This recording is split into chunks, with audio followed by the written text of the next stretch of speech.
নির্বাচনকে ঘিরে রাজনৈতিক উত্তাপ এবার গড়ালো পারিবারিক জীবনে। নোয়াখালীর সেনবাগ উপজেলায় স্বামীর পছন্দের প্রার্থীকে ভোট না দিয়ে বিএনপির ধানের শীষ প্রতীকে ভোট দেওয়ায় এক গৃহবধূকে তালাক দেওয়ার অভিযোগ উঠেছে। ঘটনাটি এলাকায় সৃষ্টি করেছে ব্যাপক চাঞ্চল্য। মোহাম্মদ সোহেলের রিপোর্টে বিস্তারিত জানাচ্ছেন ইসরাত জাহান। নোয়াখালীর সেনবাগ উপজেলার দক্ষিণ কেশারপাড় গ্রাম। ত্রয়োদশ জাতীয় সংসদ নির্বাচন শেষে এখানেই ঘটেছে আলোচিত ঘটনা। অভিযোগ উঠেছে স্বামীর নির্দেশ অমান্য করে নিজের পছন্দের প্রতীকে ভোট দেয়ায় ৩ সন্তানের জননী ফাতেমা বেগমকে তালাক দেন তার স্বামী মোহাম্মদ ইদ্রিস। স্থানীয় সূত্র জানায়, নির্বাচনের স্বতন্ত্র প্রার্থী কাজী মফিজুর রহমানের কাপ পিরিচ প্রতীকের পক্ষে সক্রিয় ছিলেন ইদ্রিস। ভোটের দিন স্ত্রীকে কাপ পিরিচ প্রতীকে ভোট দিতে পাঠানো হলেও তিনি ধানের শীষে ভোট দেন। বাড়িতে ফিরে বিষয়টি জানাজানি হলে স্বামী স্ত্রীর মধ্যে বিরোধ শুরু হয়।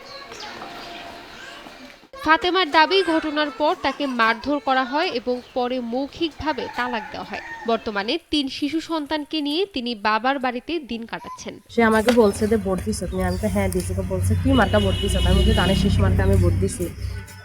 সে এবার অনেক খেপে গেছে যে আমি কেন ওই ধানের শীষ মার্কা ভোট দিয়েছি। সে আমাকে মারছে। তারপরে কথা একটু কাটাকাটি হয়েছে, হওয়ার পরে সে আমাকে তালাক দিয়ে দিয়েছে। স্থানীয়রা বলছে, ভোট একজন নাগরিকের গণতান্ত্রিক অধিকার।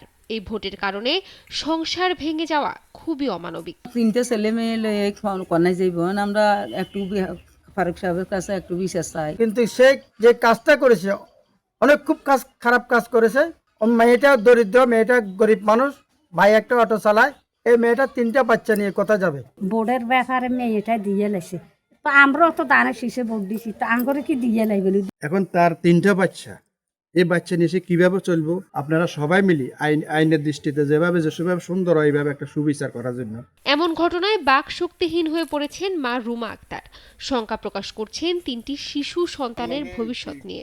এতিমার আল্লাহ ছাড়া দুনিয়া কেউ নাই। আনারা যদি চান না তিনি দিকে আমি তো একদম আমার কাছে শুধু সহযোগিতা চাই বা ঠিক আছে আদি নয় না তিনগুলো লই দড়ি চলতে পারি খাইতে পারি। স্থানীয় ইউপি সদস্য জানান, বিষয়টি থানায় অবহিত করা হয়েছে। প্রক্রিয়াধীন রয়েছে আইনগত ব্যবস্থা। ডাইভোর্স করে দিয়েছে। ডাইভোর্স করে দেওয়ার পরে আমি কথাটা শুনছি লোকার মতে। শোনার পরে আমি থানারে অবহিত করছি এবং কি যে ভোট নিয়ে যে কাজটা সে করছে এই কাজটা সে ঠিক করে নাই।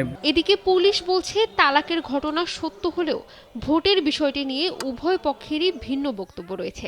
এখনো কোনো লিখিত অভিযোগ পাওয়া যায়নি। অভিযোগ পেলেই তদন্ত করে আইনগত ব্যবস্থা নেওয়া হবে। ইসরাত জাহান, নাগরিক।